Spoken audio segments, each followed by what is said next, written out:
Jo Wills. I'm one of the 4 trustees of Sustainable Bay of Plenty. Sustainable Bay of Plenty invited Dr. Joy to the region to speak on the topic of degrowth. It's the vision of our trust to be great ancestors. Collectively, we are somebody else's history. Therefore, the decisions we're a part of, either proactively or by apathy, do really matter. Tauranga is the fastest growing city in New Zealand. However, we don't need to be the most congested, create the worst ecological damage, or have some of the highest carbon emissions per capita. Those outcomes come down to choice. It's the purpose of the Trust to put sustainability at the decision-making table so that decisions are based on science and accountability and a commitment to good social and environmental outcomes. It is with this intention that presentations like this evening are significant, to bring well-evidenced research to the community so we can all be a part of shaping the future that leaves a strong ecological legacy. So Mike is the Morgan Foundation Senior Research Fellow in Freshwater Ecology at Te Herenga Waka, Victoria University of Wellington. It's quite a mouthful. So that's his position. He has a PhD in ecology from Massey University and has been lecturing in ecology and environmental science since 2003. After seeing firsthand the decline in freshwater health in New Zealand, he became an outspoken advocate for environmental protection. Mike has received a number of awards for his work and has developed bioassessment tools used by many regional councils and consultants. He's published scientific papers in many fields, from artificial intelligence and data mining to the freshwater ecology of sub-Antarctic islands. He has been working for 2 decades at the interface of science and policy in New Zealand with a goal of getting improved outcomes to address the multiple environmental issues facing New Zealand. So we are delighted to have him speak here in Tauranga tonight and be in the Bay of Plenty. So kia ora, Mike. Thank you. Thank you. Probably put this thing on first.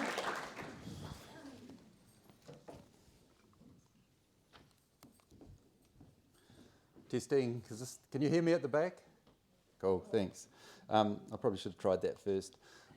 Thanks very much for inviting me and for so many people coming out tonight. I really appreciate it. I'm going to be throwing a whole lot of data at you. I hope you can see the screen. I'm going to be talking about a lot about science, but I'm going to talk about degrowth and Glenn asked me specifically to make sure that I make it clear that I'm not talking about culling populations or anything like that. There's this kind of weird thing where if you talk about degrowth, somehow there's some kind of eco-fascist agenda, but I suspect that's coming from the growth people and they just find a way to get in.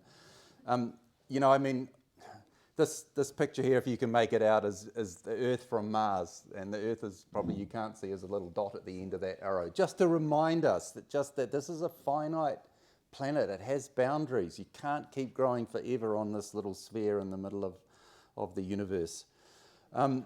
Huge changes are coming. I'm going to give you evidence for these massive changes, and degrowth will happen. It's inevitable. What I'm talking about is getting us together to realise that it won't be nice if we just wait for it to happen. If we carry on with business as usual until collapse happens, then it's going to be very, very ugly.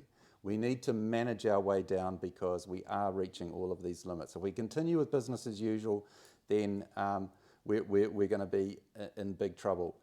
I'm up against anyone who's in this world, and if you want to read more about it, have a look online for degrowth Aotearoa New Zealand, DANZ, D-A-N-Z, and there's a heap of information on there about what you can do. I'm not going to talk too much about how we do degrowth. I'm going to talk more about why we have to degrow. And so there is a huge industry out there, obviously vested interests that make money out of growth.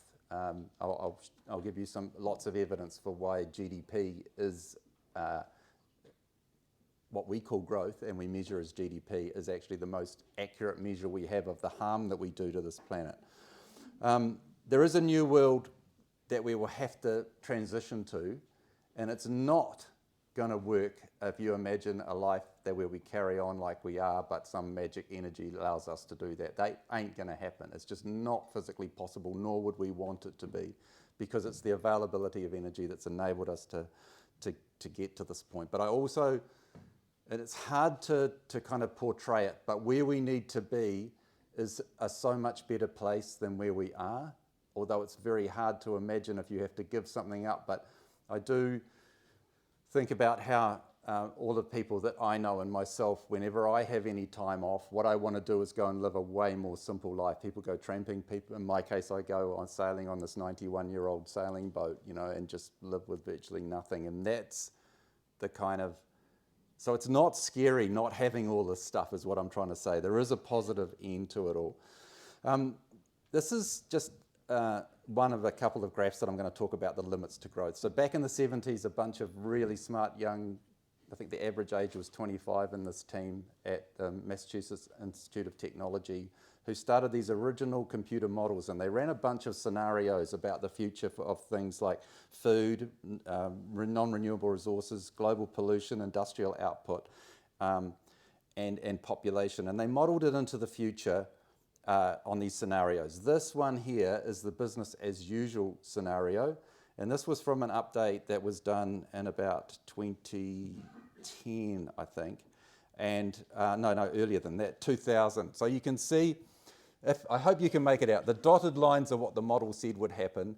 The dark lines are what actually happened. So you can see how accurate that model was, and here's another update that was done a couple of years ago by Gaia Harrington, who's one of the partners in the firm KPMG, which, I mean, a lot of you will know is a pretty conservative organisation, I think, and someone who's a partner in that organisation starts to do, she actually did her PhD on this, and this is some of, so these models are models, right? But when you have a model that's this old and you can look back and see how right it got it, then you've got to have faith that this model was on it. And you can see this whole bunch of inflections. The big turns in the graphs are happening between now and 2030. We're in that flux, and I think most of us are aware of a whole bunch of issues, whether it's the changes in weather patterns that we're seeing, or the heat waves that are happening around the world, some of the crises, some of the fights that are going on around the world over resources that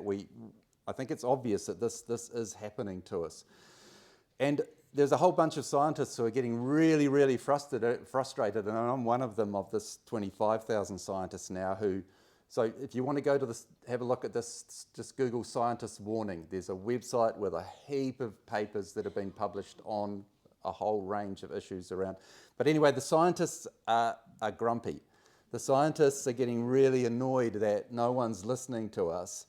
And statements coming out like this: if the world doesn't act soon, there will be catastrophic biodiversity loss and untold amounts of human misery. So the warnings are just constant from the scientists, and the graphs, I mean, I could go through each one of these, but you can see those rapid changes happening on those lines on that graph. That's the big impacts and the changes that are happening. And you're getting really conservative scientists, or scientists like the Corey Bradshaw here, who's one of the top ecologists in the world, saying, writing papers like this where you start using phrases like a ghastly future. I mean, it's really getting to that point where we're just, it's unbelievable. We do have this problem that I see with this fixation on carbon.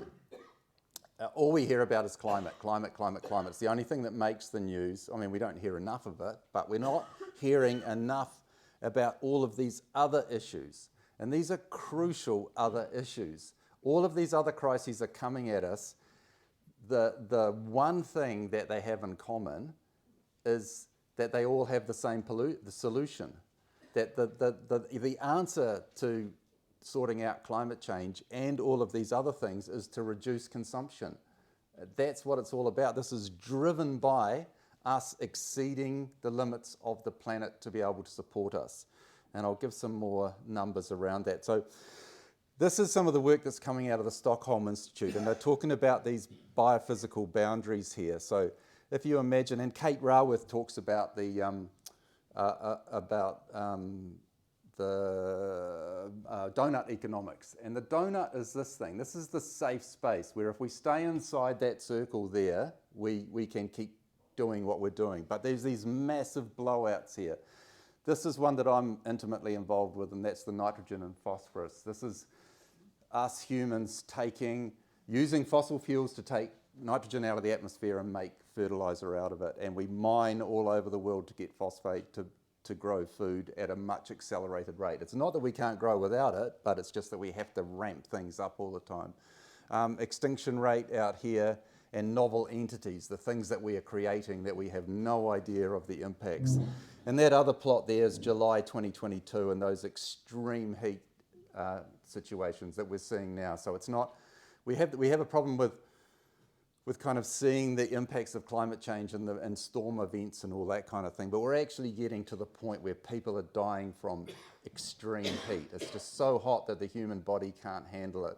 And when we start to get grid overloads in these places where everyone's got the air conditioning running and the only thing that's keeping them alive is air conditioning, and if the grid collapses, then you will see mass deaths, not just a few hundred people, it'll be tens of thousands of people. So that's what's coming. And it's fossil fuel driven, all of this kind of thing. So when you look at, this is another plot of those boundaries, only in this plot, the black dots, if you can make them out, so the black dots are the influence of animal agriculture on those blowouts. So with nitrogen and phosphorus, well, it's all about animal agriculture. We're putting huge amounts of stress and using non-renewable resources to grow animals so that we can eat animals. So we've got, if we just take these agriculture, aquaculture, fisheries and forestry, in 1970, 43% of of the energy that came from them came from fossil fuels, and that's now 62%. So we're just becoming more and more dependent on fossil fuels to get food and to get fibre and wood. 22% of our greenhouse gas emissions came from animal agriculture. In the last 2 decades, this paper just came out the other day, of the growth in greenhouse gas emissions from agriculture, from food actually, from creating food, 95% of that came from animal agriculture. So that we're just having more and more animals in our diet globally, and that means more and more emissions that happen at the same time. I want to just touch on the New Zealand situation because we're kind of a bit smug here, and some people have believed the rhetoric that we created, that we're clean and green, or that the marketers have created. It couldn't be further from the truth. This is country overshoot. This is taking a whole bunch, well, it's about all of the countries in the world, and it's plotting how many planets would you need to support the way we live at the moment. So you get the situation where here in April 19th, up until April 19th, we New Zealanders were living within the ability of the planet to give us all of the things that we're using. From that day onwards, for the rest of the year, we're in deficit. So it's like that day the bank balance went zero and you start going into overdraft from that day on. So that's, and look at well, you can't see because you're too far down the back, and this is so small I can't see my screen either, but we're there with Czech Republic, Austria, Sweden, Saudi Arabia, Germany, Japan, Portugal, whole bunch of countries that are there, and you get right round here, Vietnam, El Salvador, Colombia, Jamaica's actually almost living within its footprint. So that's kind of a picture of the world. Over there, on that map over there, if you can make it out, there's New Zealand down the bottom there, and it's 18th. This is the Environmental Performance Indicator study from a few years ago, and we're 18th. That is 18th from the bottom of 189 countries, not 18th from the top. We're not in the top half. We're not in the top 3/4. We're in the bottom of the countries in the world. That's per capita, and that's a whole bunch of things. It's water quality, it's emissions, it's fertilizer use, and marine captures. If you take it per capita, overall, not per capita, then we're 161 from the top, where 1 is the best, we're 161st. So we're really bad on whichever way you look at it. So forget it. Any idea that we're actually clean and green, we're a long way from it. Just to give you an idea of just how much we have altered the makeup of animals on this planet, this little graph on the right there, if you can make it out, that is the biomass of animals on the planet. And it's starting from the top, it's humans, and then that big brown one is cattle, then it's pigs, and then it's chicken, then it's sheep, and then it's horses, goats, cats, dogs. Wild animals is that tiny little green bar at the bottom. Only 3% of the weight of animals on this planet is now wild animals. 97% of the weight is us and the animals we eat. So, when you think about biodiversity crashes, that's not climate change. Climate change has barely hit. This is just the fact that we've taken over so much of the land on the planet to have 97% of it. And this little green bar over here is 10,000 years ago, which was the weight of mammals on the planet back then. So there's not just the mix that's changed immensely, we've actually added so many more animals onto the planet.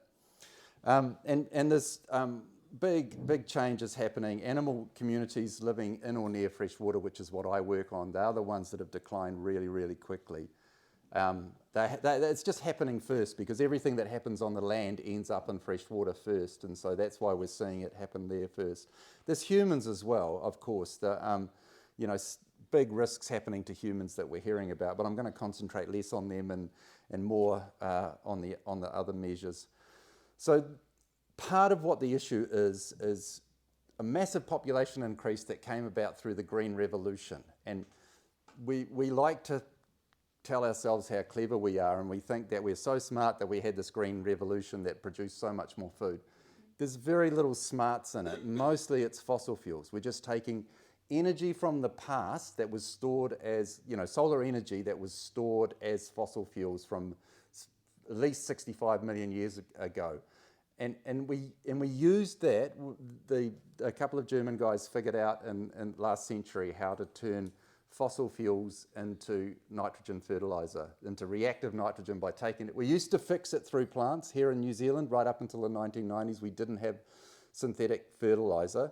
We had clover in our pastures that took nitrogen from the atmosphere and made it available for other plants. In the 1990s, we set up the Kapuni urea plant. We started using fossil fuels from Maui, from our gas fields, and then to the extent now where a quarter comes from our gas fields and 3/4 comes from the Middle East. But globally, we massively increased the food production by using fossil fuels as fertilizer, but also the industrialization of farming, the whole process of huge, harvesters and all that kind of thing. We could use fossil fuels to do, one person could drive a tractor that's doing the work of thousands of other people that would have done it in the past. I guess the thing that you can see here, if you don't need to make out too much of it, but the green dots going way up there are meat production. The dotted line is the world population, and that's the world population fed by Haber-Bosch nitrogen, which is more than 80% of the molecules of nitrogen in your body come from synthetic nitrogen in all of us. So what they've done here is this red line is the world population that could be fed without synthetic nitrogen, and it's less than 3 billion.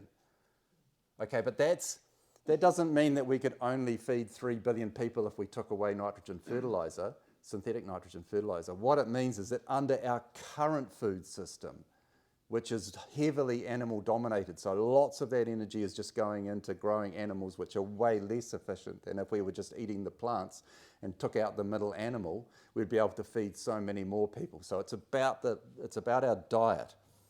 And this is,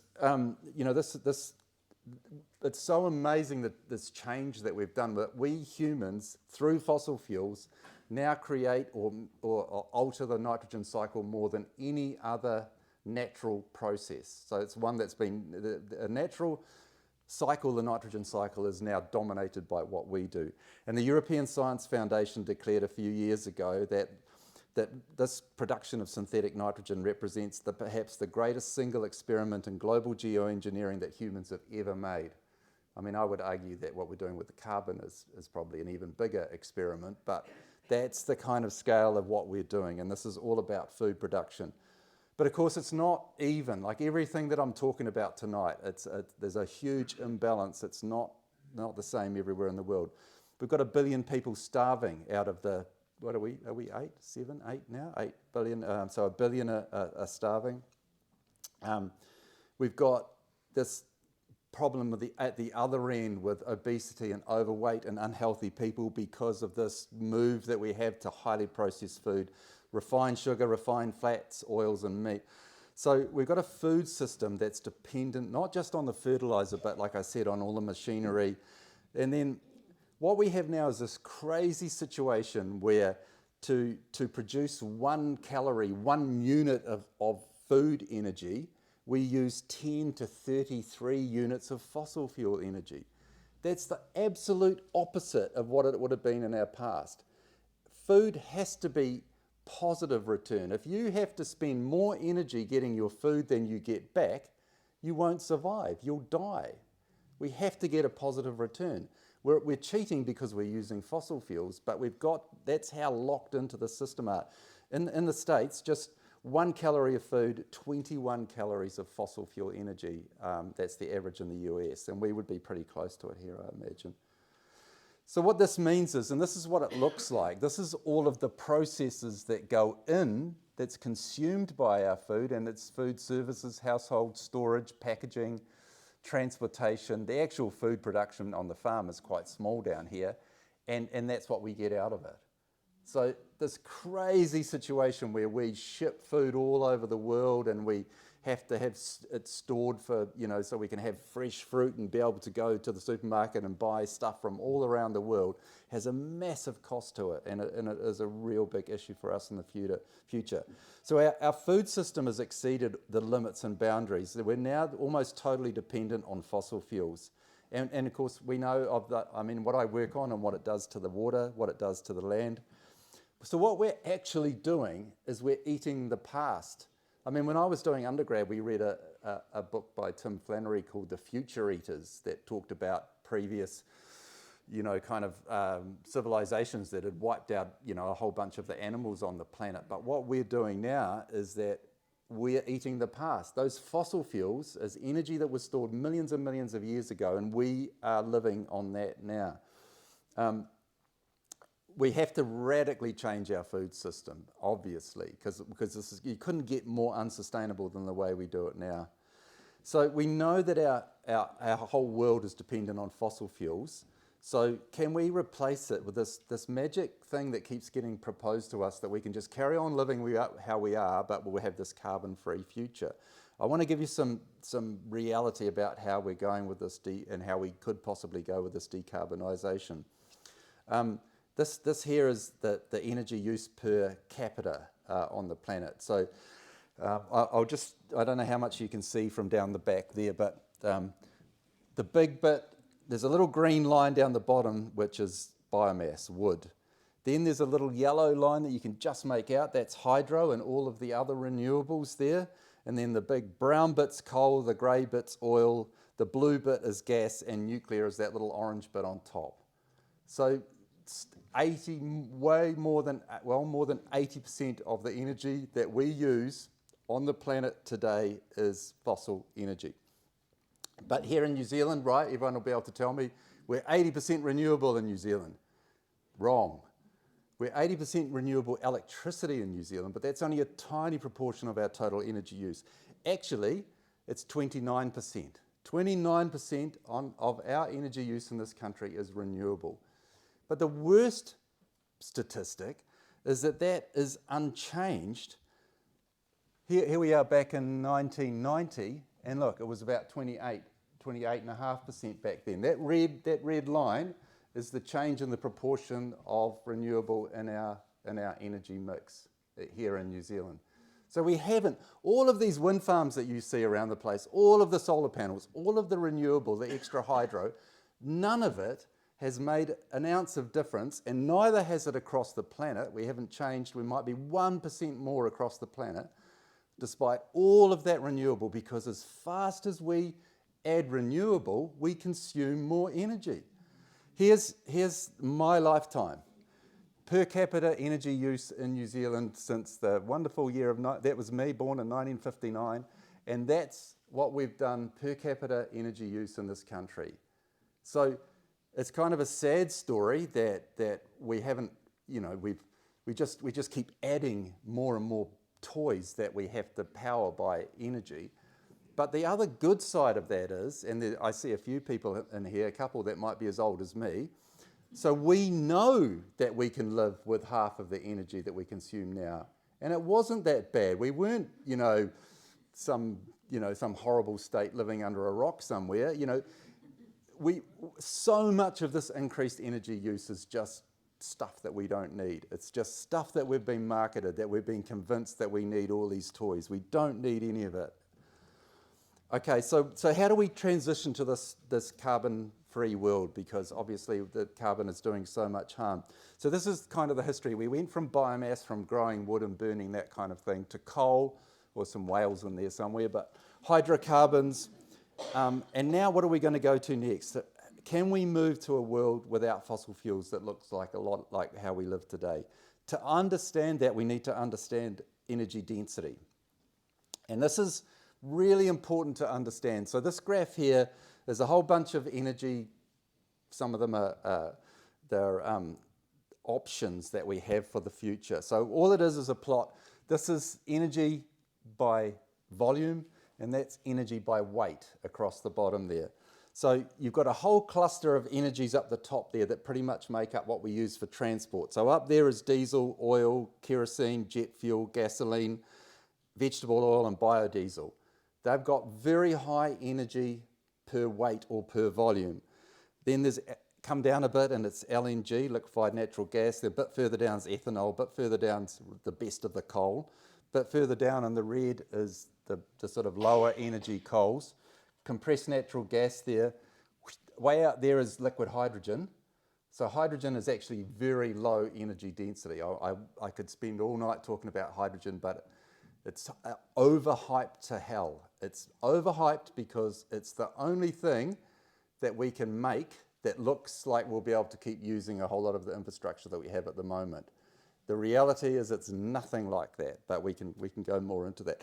What's really important is right down the bottom left-hand corner here that you can barely see on the corner of the graph is lithium batteries and lead acid batteries. So the energy that's in them is so much lower than what we use at the moment. You can easily get it. I can put 60 litres in my Corolla and I can drive from here to Wellington easily. That's 60 kgs of fuel. To go in an electric car from here to there would have to have a ton of battery to be able to do that. That's the difference in energy density. That's why we're never going to have electric airplanes, right? You might be able to jump across from here to, I don't know, some island, but that's about it. And they'll only be small planes. We're not going to be able to, despite all the hype from the airlines, they will never admit this because their share price would drop overnight. So, or they'll be just, Air New Zealand going to change from recyclable cups or something like that is what they'll talk about. They'll just completely ignore this issue because it's so real and so hard. So part of this understanding energy is understanding energy density. So we don't have anything like the energy density of fossil fuels. Will you say, well, what about biofuels? So we've got biodiesel and vegetable oil up there. Yeah, great. But then there's this thing called energy return on energy invested. So you grow a crop of whatever, and turn it into biofuel to fly the plane, you'll end up spending, if you count up all the energy for digging up the paddock, planting it, harvesting it, processing it, transporting it, putting it, you might as well not have bothered. You might as well just burn the fuel in the plane and save all that land that you would have built it on, because there is just maybe 1.5. So 1 unit of energy in will get you 1.5 out, maybe in the best situation, but mostly it's about break even.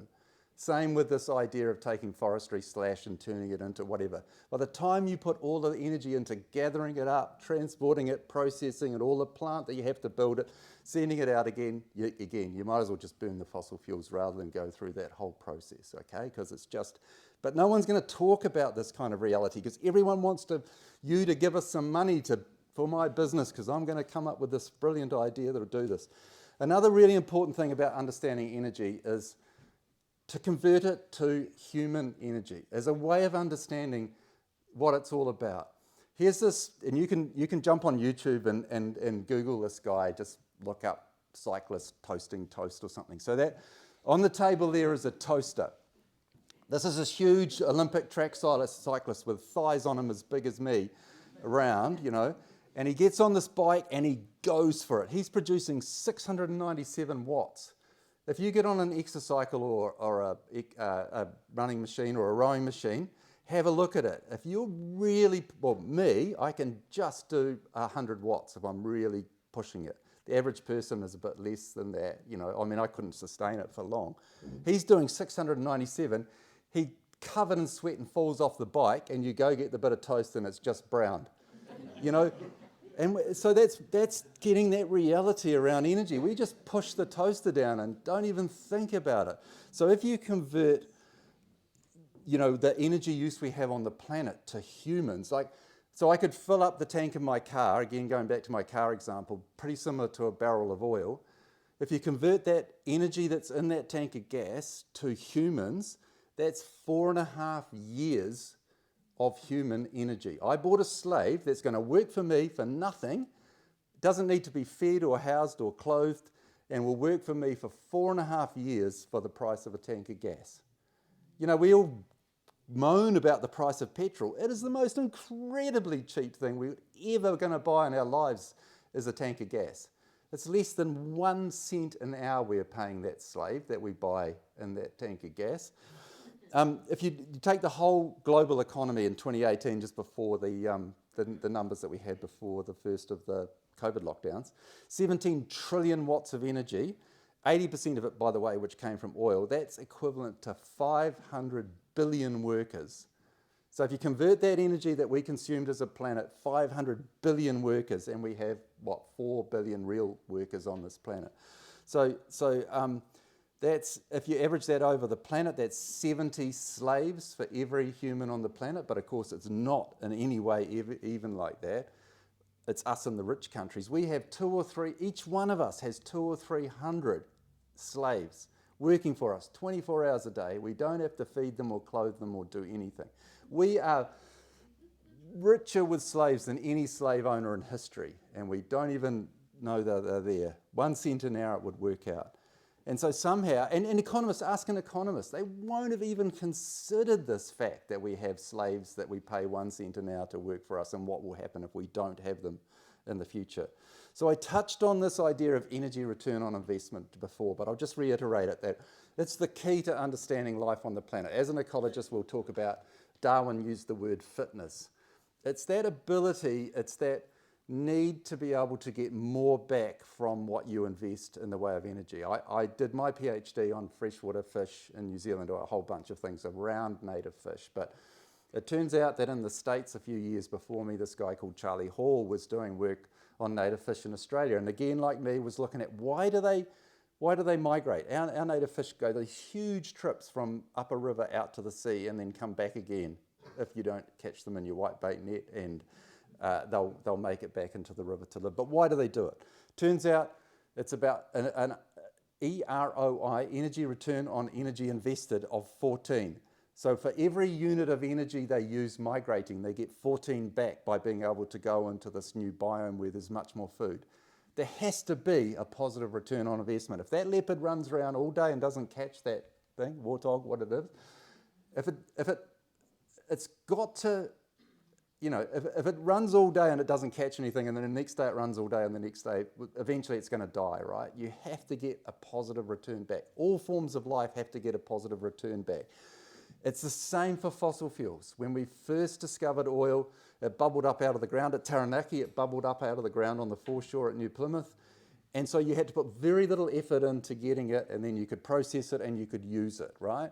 What's happened is that we've done all of the oil, easy oil's gone now. Now we're getting into the hard stuff. We're having to frack, we're having to get it out of tar sands, we're having to put these deep, in the middle of the ocean, kilometres deep pipelines to try and get the stuff. So more and more effort going into it.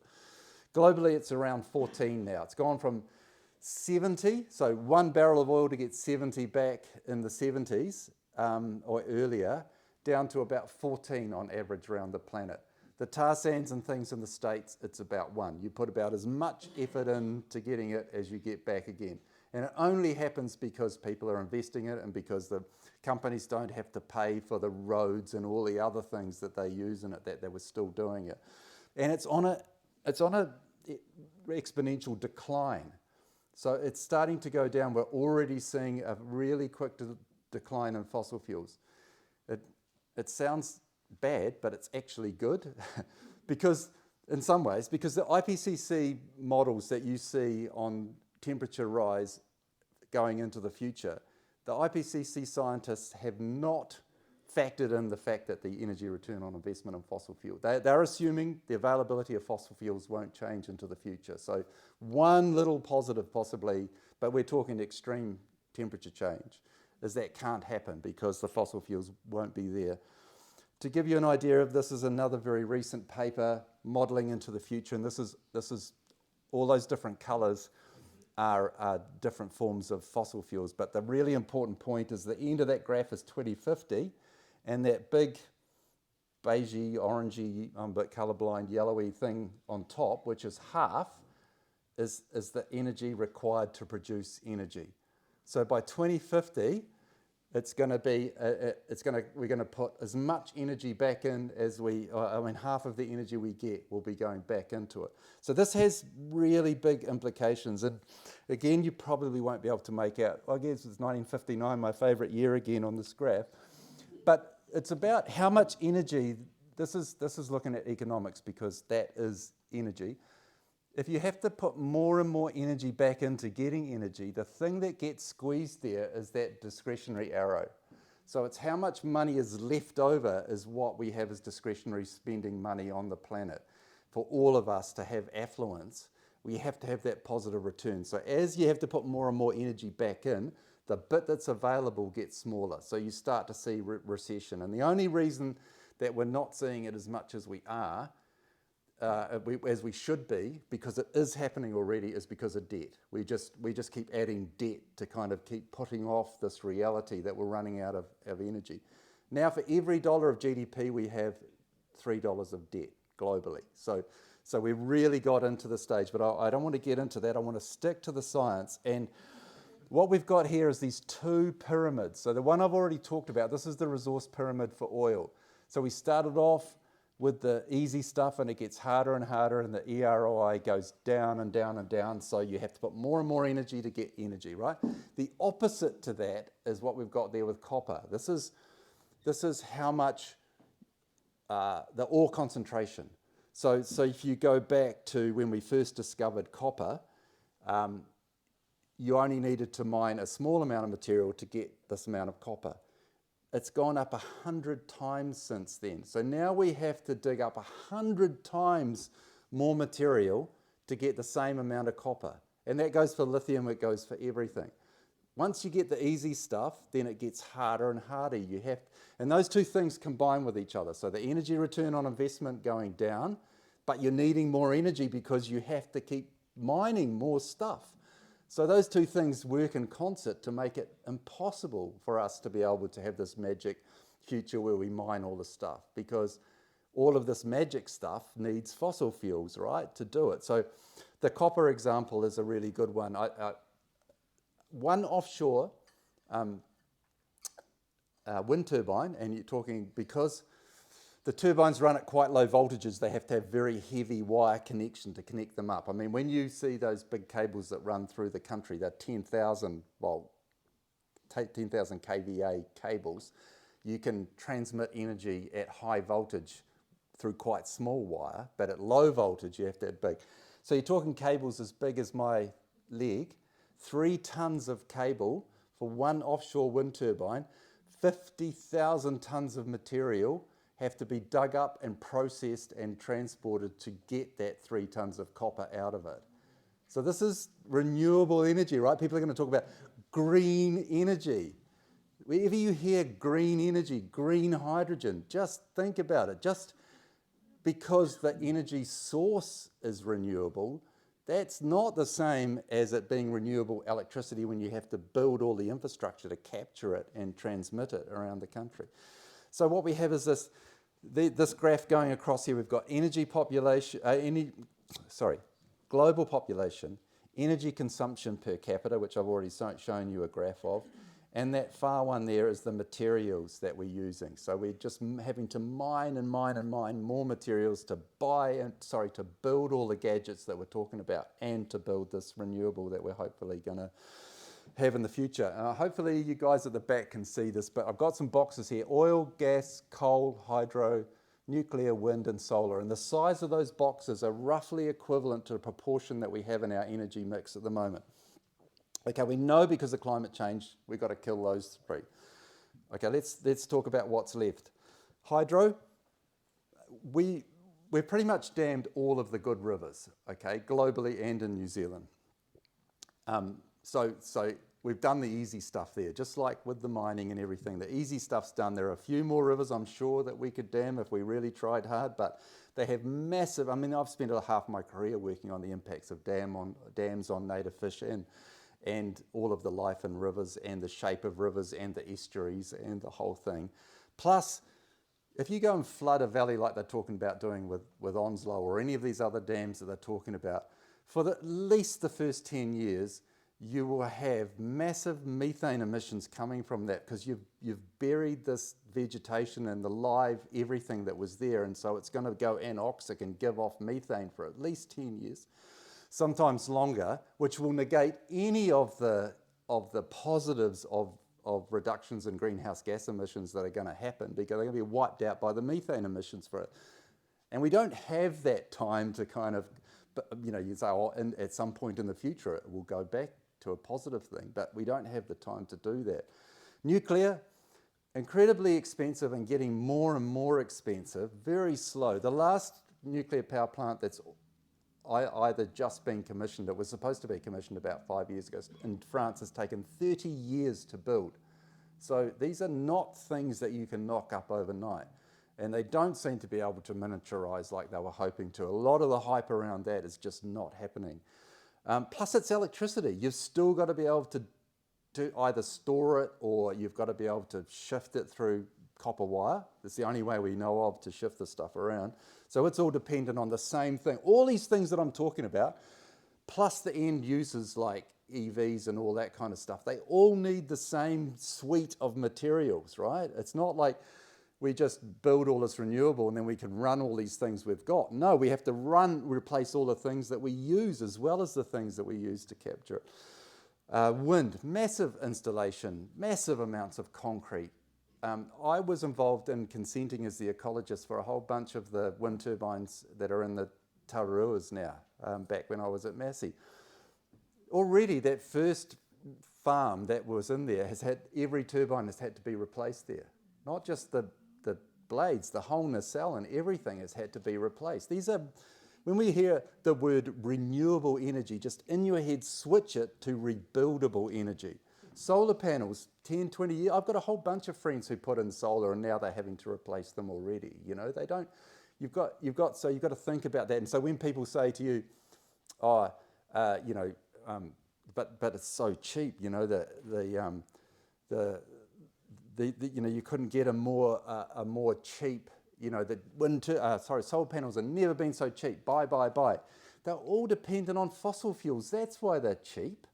They're cheap because we're paying that 1 cent an hour for those slaves that are in that fossil fuel.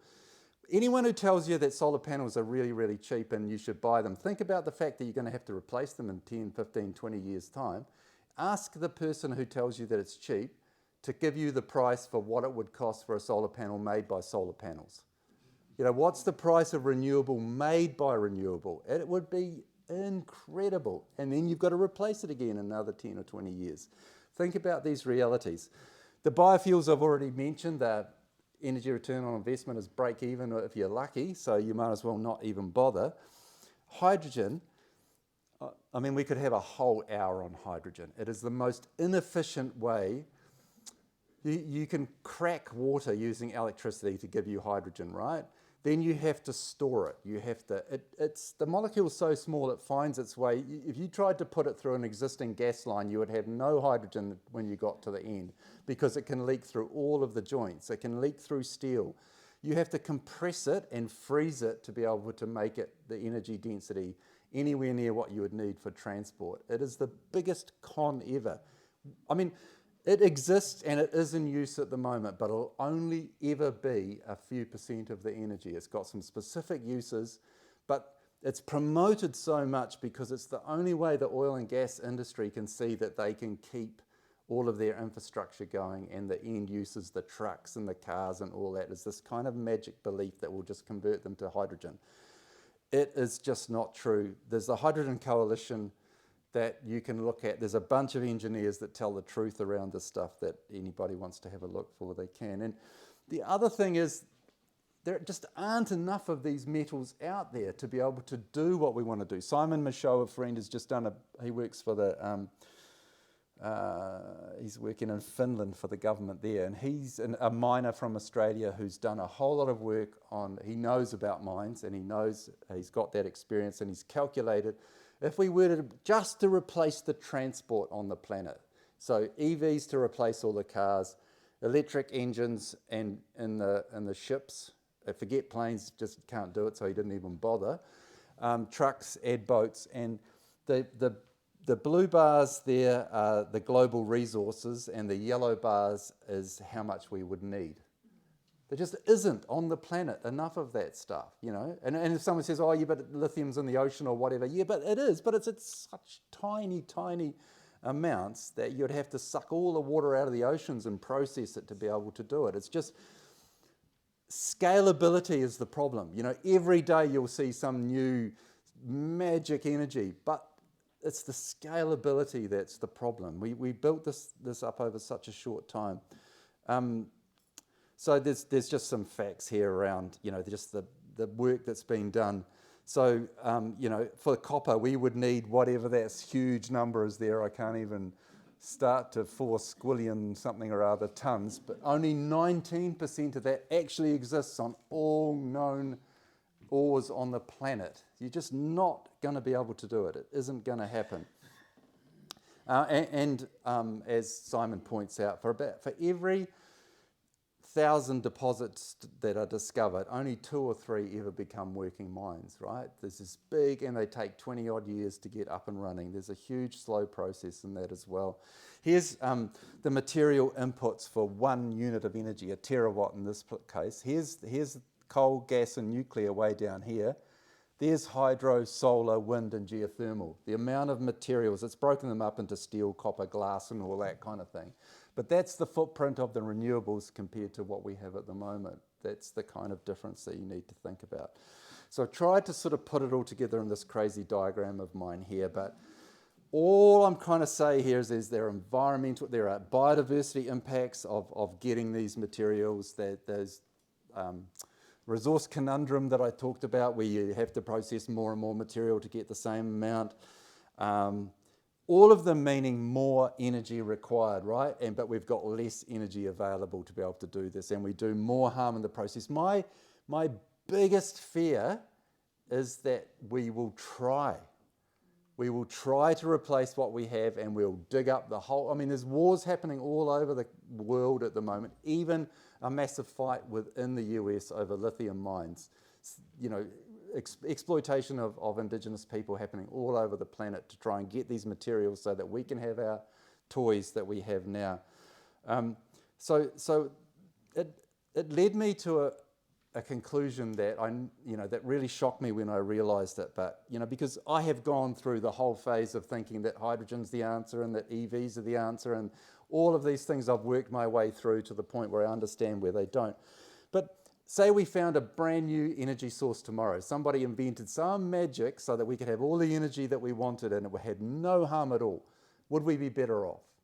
No, because we'd have the energy then to fish the last of the fish out of the ocean and to chop down the last tree in the Amazon and to do all of that stuff. We're like kids. We can't control ourselves, So the only way it's going to happen is if we actually run out of energy. I hope that we run out of energy soon, because otherwise we're going to destroy the very life-supporting capacity of the planet that we have.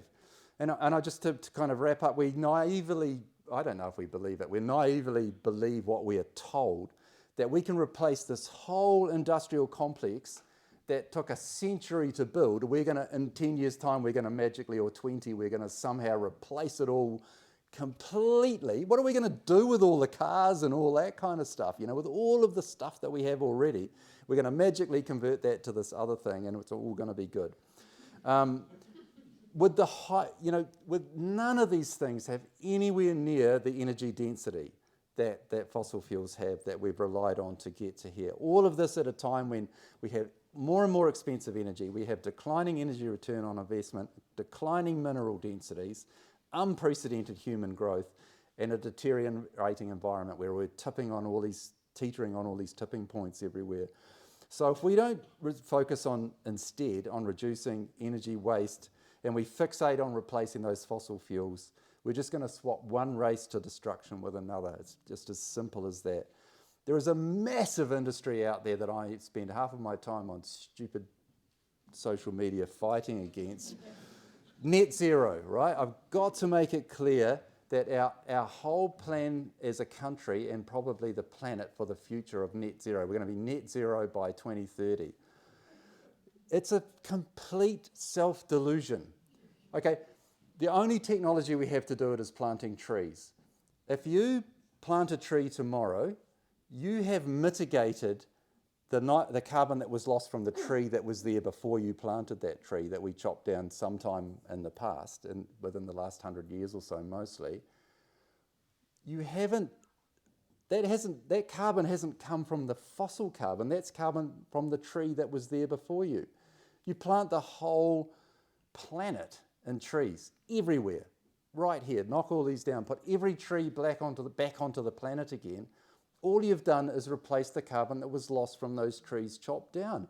You haven't replaced any of the fossil carbon. Or if you did plant the whole planet again and you work out what could be captured from there, it's equivalent to about, at the most, 9 years of our fossil fuel emissions. So then in 9 years' time, you're back to square one again, and then you go, oh shit, now what do? We've used the only thing we knew to be able to take that up. So we've got to get it through our heads. That is delusion, utter delusion. And we're all part of this thing. Our government's basing our whole future on this delusion that we can capture carbon in trees. There is a few other industrial processes like carbon capture and storage, but I think somebody worked out the other day that, there's two problems with it. You can get oil out of the ground, right, and you can use an industrial process to capture that carbon and push it back down under the ground again. There are a few places on the planet that you can do that, but it will take half of the energy that you had to squirt it back down again. So if you've already got declining EROI that's on its way down from 14, you've just suddenly made it 7 overnight. And there's only a few places you can do it. All of the carbon that's been sequestered that way is, somebody worked out the other day, it's 3 seconds of our current emissions. All of those big industrial processes that no one's counting all of the energy and all of the emissions that went into building that technology, it's for 3%. So it's just part of this big delusion. This whole idea of green growth is just impossible. I talked about the magic like hydrogen, but there are so many other magics out there that are being used. So it's fake news, that whole thing, that zero carbon flights. It's utter bullshit, and there's an industry in making these stories up. You come up with stories like this and you'll be front page news, you just have to have the vaguest of kind of qualifications and you'll be front page news. So I've already touched on this stuff, but one thing that I did want to touch on was this. This slide's got mixed up, sorry. This idea that we've got to be carbon zero, we've got to be carbon zero, not net zero, by 2050 at the latest. So that means a 10% reduction in our energy use every year from now till then. But this is our dilemma. So this is GDP plotted against carbon dioxide emissions. See that perfect fit. The next one is GDP plotted against energy use. Again, the R squared's 0.99. It's an exact fit between energy use and GDP. every dollar of GDP has an energy footprint that you can calculate exactly. The last one there, the red line, is the world ecological footprint, and the other one, the darker line, is global extraction of raw materials, which is non-renewable materials, and the light green line is GDP. So GDP is the best measure we have of destruction of the planet. Okay, and we want, our government tells us we have to have 3% GDP. That means 3% more destruction of everything on the planet that keeps us alive. Is that really what we should be aiming for? And we have to have, this is a really uncomfortable thing to have to talk about, especially in a room full of people from Tauranga. But if your net worth, if you sell up everything tomorrow as 150k New Zealand dollars, then you are in the top 10% globally. So 50% of New Zealanders are in the top 10% of wealth globally, responsible for more than 50% of greenhouse gas emissions and 75% of material use over that time. The top 10% of New Zealanders are in the top 1%. So when people go on about, oh, it's the 1%, it's the 1%, well, it's a whole lot of people that you know that are in the 1%. It's not some far-off zillionaire in the States. It's us, and we have to accept that. That wealth, we've done a Faustian deal here, right? We've made ourselves rich, but there's a massive cost. And it's not just a cost that we bear, it's a cost for our children. And it's worse, it's our children's children and our children who we are taking so we can have our trips and our big four-wheel drive and our ski trips and our lifestyle that we have at the moment. We're stealing that from the future of our kids, and we have to face that reality, as uncomfortable as it might be. So just finishing up to put this into perspective about this magic energy transition, converting our energy use on the planet to fossil fuel energy use to oil equivalents, so megatons of oil equivalent. In 2018, we consumed roughly 11,000 megatons. Turns out there's about less now than 11,000 days from here to 2050. So easy, right? 1 megaton per day reduction from now until 2050. What does a megaton look like? It looks like 1,500 wind turbines covering 770 square kilometres.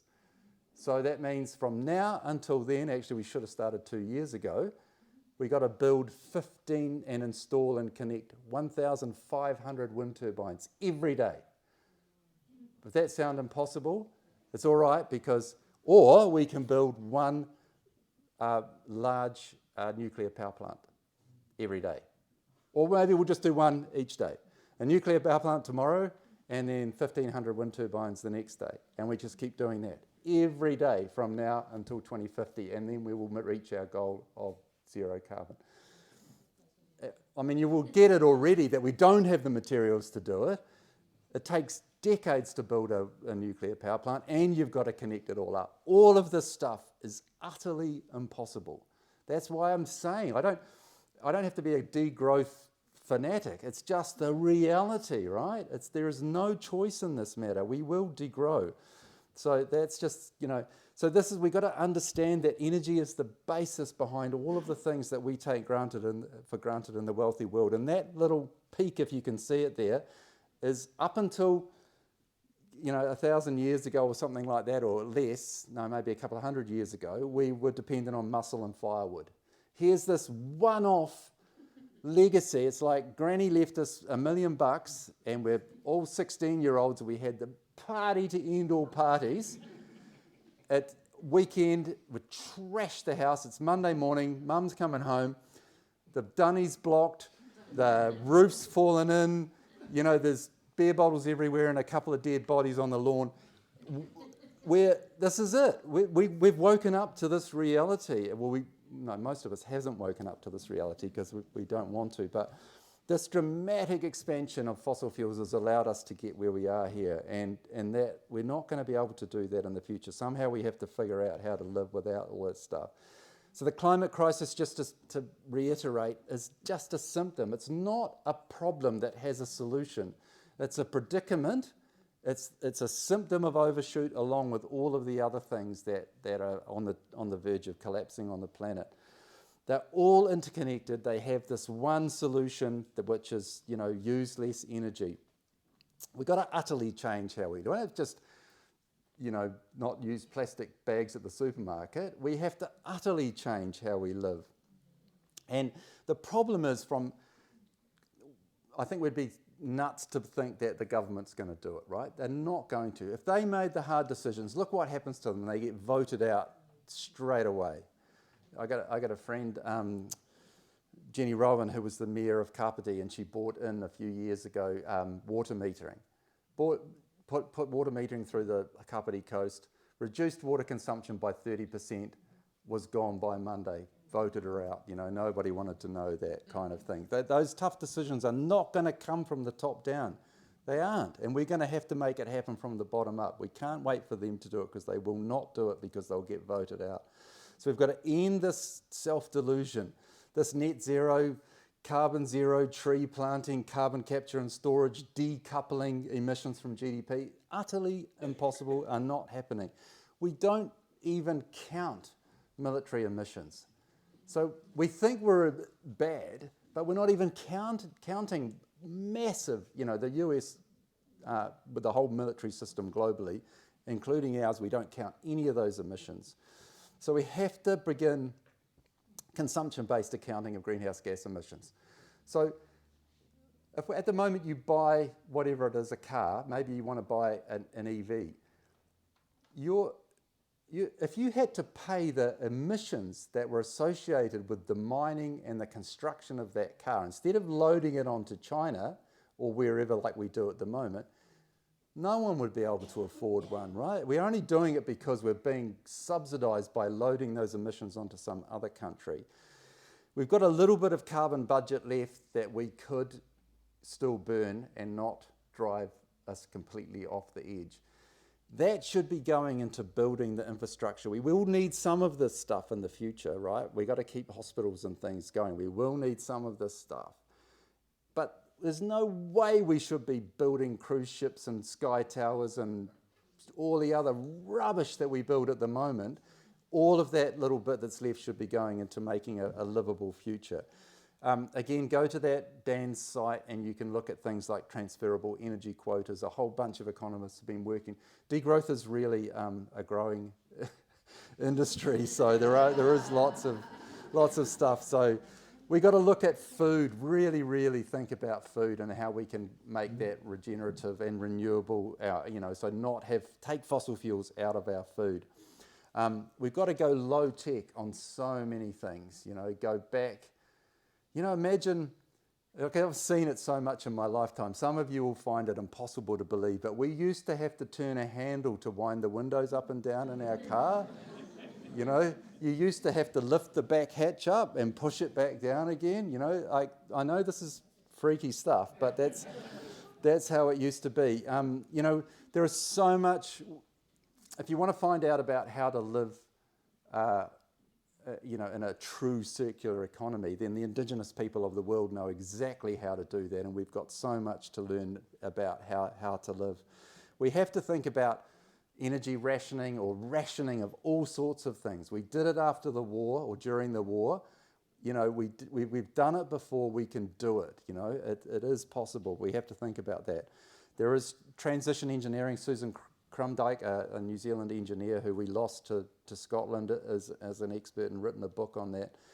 Really, a whole lot of it's going to be about rebuilding communities again and connecting back. The really valuable things in life, like community connections and love and stuff like that doesn't get measured in accounting, is the kind of really important things that we have to think about, and they will be our future. This slide here is pretty much from my talks about the way we do farming in New Zealand. We just have this incredibly uphill battle for anyone trying to do farming right in this country, because the industry funds and we subsidise bad farming practices. And so the future will mean we have to level that playing field. And it's really, really simple. It's just the more external inputs that go into a system, the more it leaks and the more problems it have. And nothing could be more obvious than our dairy industry in New Zealand, which is dependent on fossil fuel-derived nitrogen fertiliser, phosphate mined from, for the last 10 years or more, used to be from Nauru, now we steal it off the indigenous people of West Sahara, and actually the Moroccan royal family steal it and we buy it off the Moroccan royal family. Palm kernel from all the destruction of palm forests, we take the byproduct of that and feed our animals with it. Then we take this product and most of it gets dried with coal to turn into milk powder, to ship to the other side of the world, to go into junk food. You know, that's what our income comes from in this country. We've got to think about that. That's not food. That is something else off this planet. Okay, so, I think Edward Wilson said it really well. The real problem of humanity is we have Paleolithic emotions, medieval institutions, and godlike technology. And that's what's got us into this place. And this is kind of my reason for being here, is that not everything that is faced can be changed, but nothing can be changed until it's faced. And we have to face that reality. And this is just a news headline today. The degrowth is really growing. There's a big growth thing happening with degrowth. So, it's another positive thing about what I'm seeing is that change that's happening with that acceptance of it. So hopefully some of you will be part of Degrowth Aotearoa. Sign up. We're having a conference in Wellington in September. You can walk. No bike. You can bike. Okay, so that's the end of my rant, and I'm really happy to answer any questions.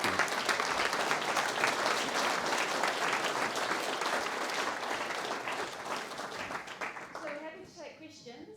Just before we start, can we just make a request, please? A question, not a statement. I think she's going to take the microphone now.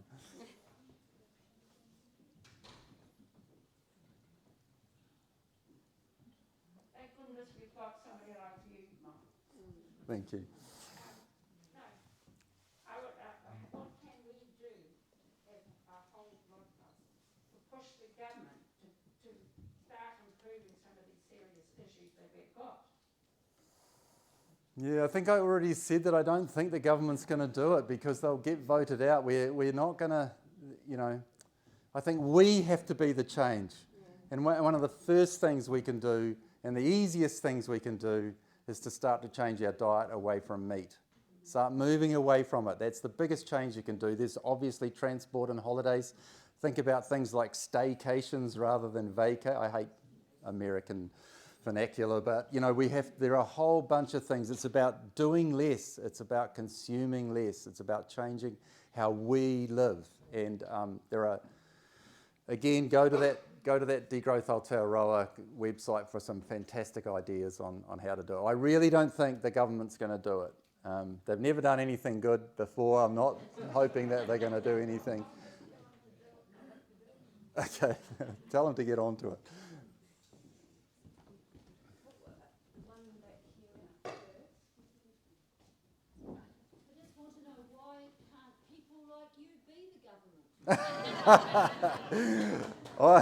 I don't want. That would be the last thing I'd want to do. Is just. I don't know how anyone would want to do that.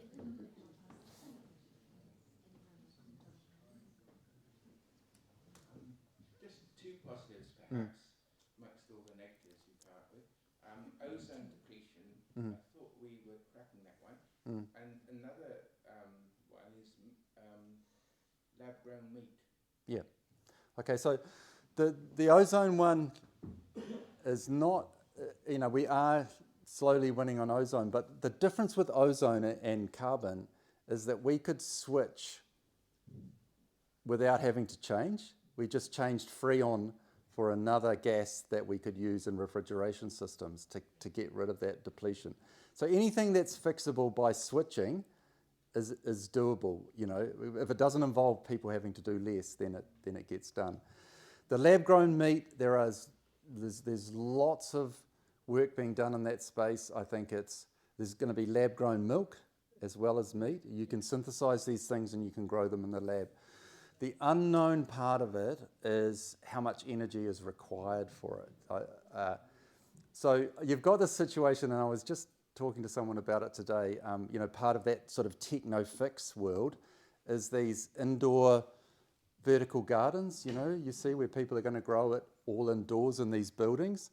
And it just struck me how idiotic. So you're going to build these solar panels out here to capture the sunlight to bring into this room to light the lights that are going to grow the lettuces inside. Just take the roof off and let the sun. But that's so typical because there's money to be made, there's technology, there's entrepreneurs, there's magic sounding green gardens. Somebody can get jobs and drive around in utes, telling us how great it is. So, but I think, definitely there is potential. If you can get rid of the animal in the process, then there's a way less energy loss in the process. We did the sums when I was working for Landcorp. We were looking at all of the impacts of dairy farming down in Southland. And what was there before dairy was oats, right? And we've got oat milk production. Well, we thought about it first when we were at Landcorp, and we did the sums. The yield per hectare of protein was 10 times higher. Take the middle cow out, and you can make way less water use, way less fertilizer use, way less everything. But you still had to build the plant, you had to find the customers, so what's happening at the moment is they're growing the oats there, they're shipping them to Sweden, processing them in Sweden, then bringing the oat milk back again, That's the problem. Same with Landcorp, the Wairaki estate, this big, huge area that was pine that got put into dairy. What else can we do there? 1,001 other things can be done there. But you've got to find the markets, you've got to find the processing. It's a big, big deal. It's just not like there's something waiting there for us to convert to. There's a big process involved. The dairy industry didn't happen overnight, and changing away from it will not happen overnight either. Thank you, Michael. A number of good points that were made. One is this growth, unrelentless growth by the capitalist class to make profits. You just explained that the government's not going to change it, and I fully agree with that. They won't change it because they need to ensure the system runs smoothly as best as possible. So why don't we change the system? Yes. To a system Yeah. without money Yeah. to reduce production for human use and human needs. Yeah. I've enjoyed the whole process of how you've explained it all. But we look at society, we started with hunters and gatherers, warred them, chattel slavery, feudalism, capitalism. What's next? And you're right. You said everybody in this room here is the only ones that are going to make that change. Because the most important weapon in the world is the mind behind the vote. Yeah. Now, in a few months, you and I are going to have to make a vote. Yes. But it's just for another reformist capitalist. I know. That's why I can't be bothered. Yeah. I agree. Yeah. We've got to start thinking about a change system. Yeah. Well. Not from profit, but human needs. Yeah. And that's way beyond my area, but I totally agree with you. Yeah.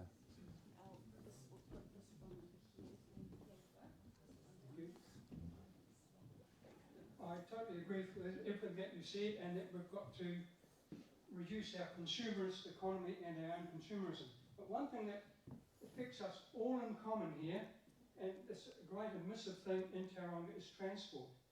Now, I went to a transportation meeting yesterday at the council here, and our governments, they are just hell-bent on building more roads and getting more trucks on the road and everything. And then I've spent today looking at the railway conference in Wellington, where they want to reduce the traffic and get everybody on much more efficient and sustainable transport, and the difference was just amazing. Now, how can we in Tauranga change our governance, because they're elected in, they take no notice of any submissions, they just... Yeah. So how's the best way to influence our governance? We need to change. I don't know, we keep getting the same question. And I know I'm as frustrated as you are with it, you know. I mean, I live in Wellington, and I live in a little town called Paikakariki. We have an electric train, you know, like I can walk in 5 minutes and jump on an electric train and be in Wellington and walk 5 minutes to my office. You know, that's the ideal that we should have everywhere. I can throw the car away now, I don't need it, you know. So we need to change that, and I totally agree. If we keep building roads, we'll keep having cars. Somehow, and I know how, actually something I should have mentioned before, but, you know, like the changes that I'm talking about seem radical, right? But got to keep reminding all of us that how we live now is radical. This couldn't be more radical. So my radical thought that Glenn thought I was going too far was we need to have more potholes. We need to have worse roads. We need more traffic jams. The only thing that gets people out of cars is traffic jams, and seeing a bus go roaring past, or a cyclist, you know, going roaring past. I've been thinking of this ad. I don't know if you guys, yeah, if you guys know Hannah and Liam, the rubbish trip. This amazing couple that go around New Zealand teaching people about how to live without waste. Liam's this 6'7", you know, monster of a guy with dreadlocks, and he rides around on beat up old bikes that he finds, you know, dumped somewhere.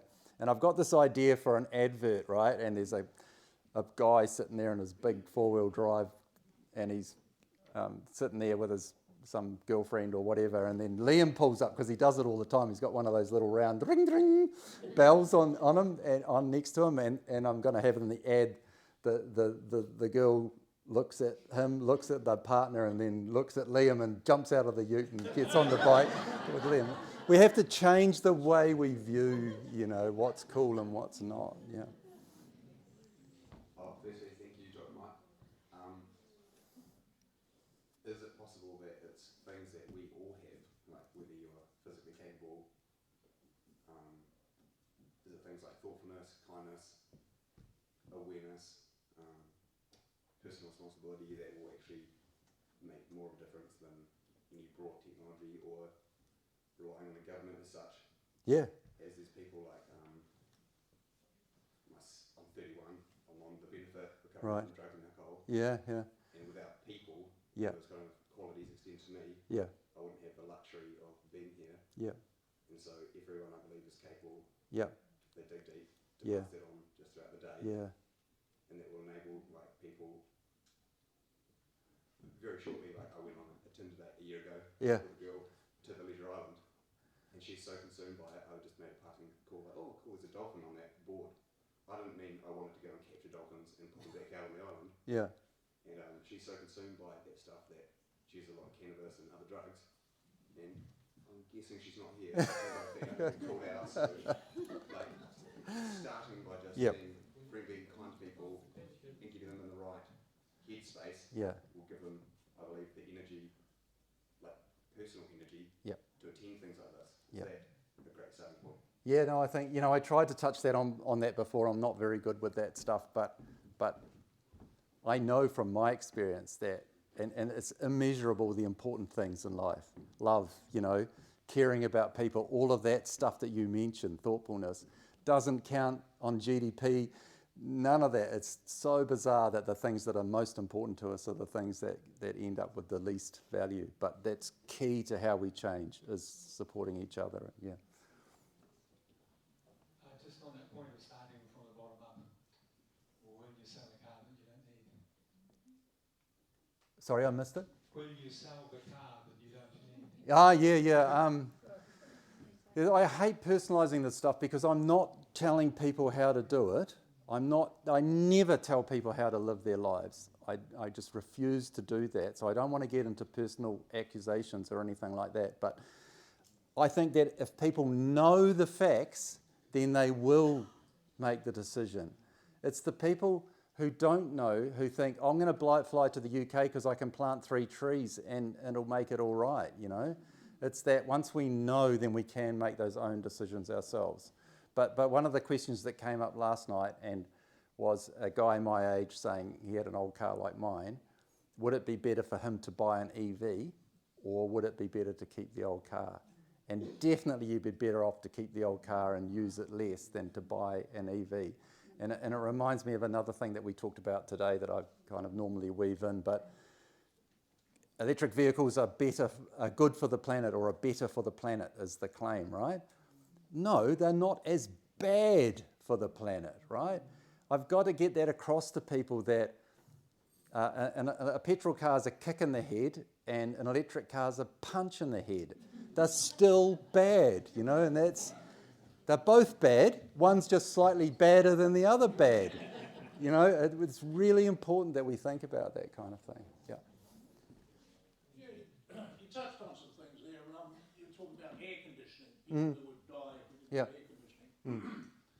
There's a thing called the wet bulb temperature effect. You know that? Yeah. Okay, 100% humidity, 38 degrees Celsius, I think it is.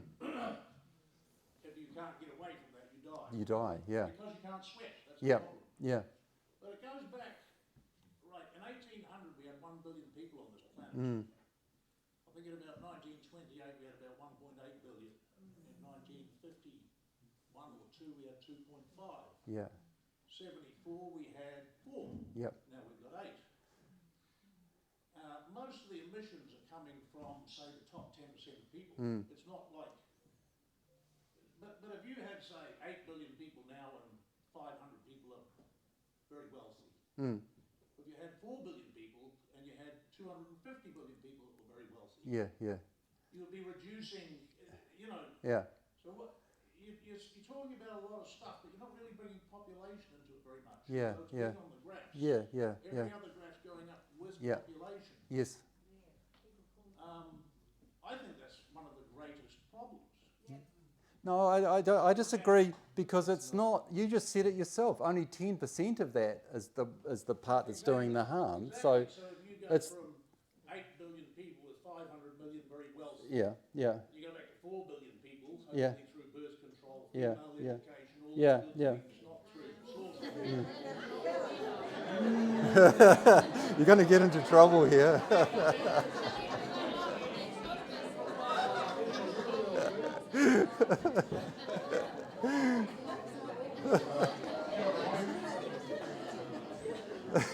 Grab the microphone. Oh, there's one down here. Okay, you're the right. We need a comedian. Oh yeah. I haven't met him, but it's still written on the fence there by the railway station. The what is he called? The Express. Yeah, it's still there. Yeah. I wanted to know if you've ever heard a word used called indigenous. No, I don't think so. Good, because I made it up. Perhaps just sowing the seed of hope, because hope is a very powerful commodity in challenging times. No question here, these challenging times. But indigenous people of the planet, who I call the genius people, we bagged them and they lived in perfect harmony Yes. for 50,000 years. Totally. Yes, exactly. We called them backwards. I don't. So perhaps the big hope is if we follow the pathway of the indigenous people, Yeah. we've got a shot at it. Yeah. No, I did mention that. We've got a lot to learn. Yeah. There is a beacon of hope. Yes. Yeah. Let's go walk about with our indigenous brothers. Yeah. Good. I did want to. I had a little discussion at dinner about hope, and I agree with Greta Thunberg. And I've always said this: hope is a verb. You make stuff. Try hoping that you'll get lunch tomorrow. You know, unless Mum brings it to you, you're not going to get it. So hope it can't be a passive thing. It has to be, we make hope for ourselves by how we live, and we can be taught how to find hope. There we go. So yeah, hope, but don't just hope. It's got to be hoping. Yeah. I've blown everyone's run out of energy now. Oh no, one last one.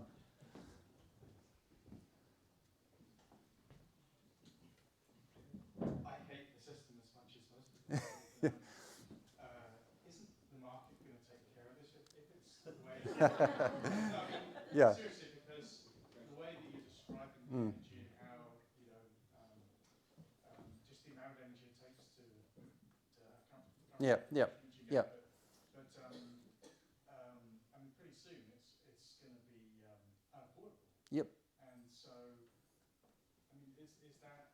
how you see it coming back? No, because and I think that you can look online for a woman called Alice Friedman who does a lot of work in this space. And what actually happens is you would think that fossil fuel prices would go up as they get rarer, but what happens is that fossil fuels go up, so we start to go into a recession.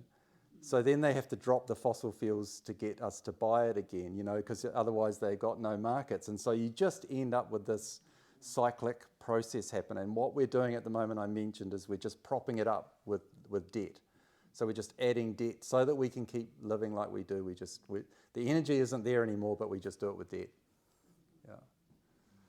Okay, so can I go now? Oh, it's been a tiring couple of days, so yeah.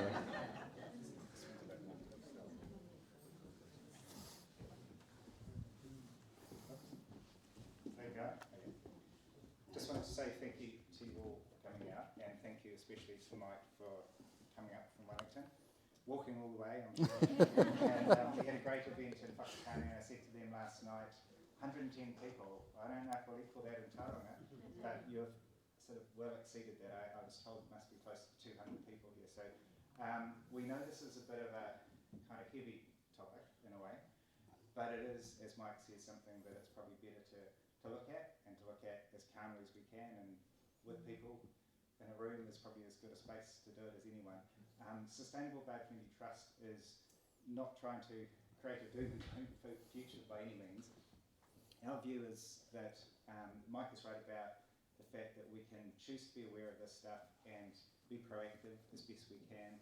And I think the thing that I take hope from is that, and I'm not quite sure what the figure was you said yesterday, but around the time that Mike was born, around 1959, if we all lived that lifestyle, we would actually not be in the position we're in. And I know there's been some comments around the dairy sector, around food production, but if we produced food the way we did in the 1960s in New Zealand, we would not be in the predicament that we are here in this country. So it's not an I've sort of had offline discussions with Mike, and it's not an anti-farmer message, it's not an anti-food message by any means. We need food, but I think you said it's not what we do, it's how we do it.